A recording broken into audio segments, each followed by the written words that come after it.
एक बार की बात है। एक गांव में एक बूढ़ा आदमी रहता था। वो बूढ़ा आदमी अपने बेटे से बहुत परेशान था, क्योंकि उसका बेटा बहुत ही नालायक था, कामचोर था। वो कोई काम नहीं करता था और बस गांव में इधर से उधर घूमा करता था। तो एक दिन उस बूढ़े आदमी ने अपने बेटे को सबक सिखाने का सोचा। उसने अपने बेटे को अपने पास बुलाया और उससे कहा कि बेटा, घर के अंदर अलमारी में एक घड़ी रखी हुई है, तुम उसे निकाल कर लाओ। लड़का घर के अंदर गया और उस घड़ी को बाहर निकाल कर लाया। फिर उसके पिता ने उससे कहा कि अब तुम एक काम करो, इस घड़ी को अपने साथ बाजार में लेकर जाओ और जितने लोग भी तुम्हें मिलेंगे सबसे तुम इस घड़ी की कीमत पूछ कर आना। अब वो लड़का उस घड़ी को लेकर बाजार में चला गया। उसने बाजार में सभी लोगों से उस घड़ी की कीमत पूछी। किसी ने उस घड़ी की कीमत 500 बताई, किसी ने 1000, तो किसी ने 800। सभी लोगों ने उस लड़के को उस घड़ी की कीमत अलग अलग बताई और कई लोगों ने एक जैसी। वो लड़का अपने पिता के पास वापस आया और उसने उनसे कहा कि पिताजी, सभी लोगों ने इस घड़ी की कीमत अपने हिसाब से बताई। किसी ने 500, किसी ने 1000, तो किसी ने 800। अब उस बूढ़े आदमी ने अपने बेटे से कहा कि बेटा ठीक है, घड़ी को तुम अलमारी में रख दो और जाओ।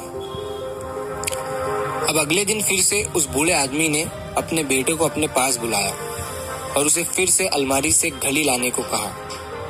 लड़का फिर जाता है और अलमारी से घड़ी निकाल कर लाता है। और अब उस बूढ़े आदमी ने अपने बेटे से कहा कि बेटा जाओ और आज तुम इस घड़ी के अंदर जो समय चल रहा है उसकी कीमत पूछ कर आओ।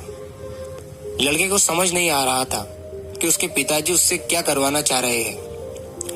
वो दुखी मन से फिर से घड़ी को लेकर बाजार में चला जाता है और सभी लोगों से उस घड़ी के अंदर जो समय चल रहा था उसकी कीमत पूछता है। लोगों को लगता है कि इस लड़के की मानसिक स्थिति ठीक नहीं है। कल ये घड़ी की कीमत पूछने आया था और आज समय की। बहुत से लोगों ने उसे भगा दिया और कुछ लोग उस पर हंसने लगे। अब लड़का परेशान हो जाता है और सोचता है कि ये मेरे साथ क्या हो रहा है। तभी वो आखिरी बार एक बूढ़े आदमी की दुकान पर जाता है। वो बूढ़ा आदमी बहुत व्यस्त था। वो लड़के का सवाल सुनते ही समझ गया कि लड़का उससे क्या पूछना चाह रहा है। उस बूढ़े आदमी ने अपना कुछ समय निकालकर लड़के से कहा, बेटा, ये जो समय है ना, जिसकी तुम कीमत पूछ रहे हो, इसकी कोई कीमत नहीं लगा सकता है।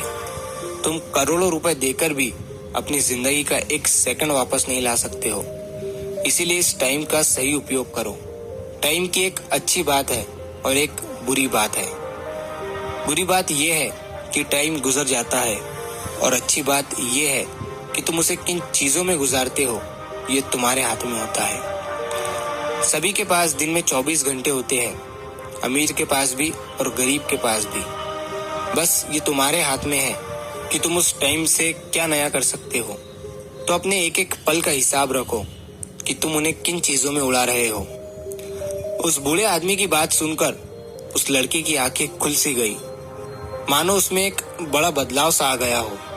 और फिर वो अपने पिताजी के पास उस घड़ी को लेकर गया और उन्हें सारी बात बताई।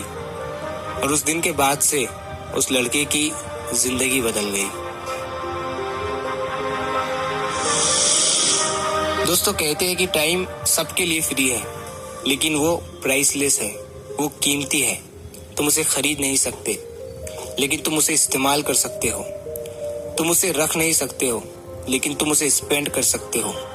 और अगर एक बार तुम इसे गवा देते हो तो तुम इसे कभी भी वापस नहीं पा सकते हो। तो अपने टाइम का सही उपयोग करो। तो अगर आप इस कहानी को और भी लोगों तक पहुंचाना चाहते हो तो इस वीडियो को लाइक करें, ताकि YouTube इस वीडियो को और भी लोगों तक पहुंचाए। और अगर कहानी अच्छी लगी हो तो हमारे चैनल को सब्सक्राइब जरूर करिए।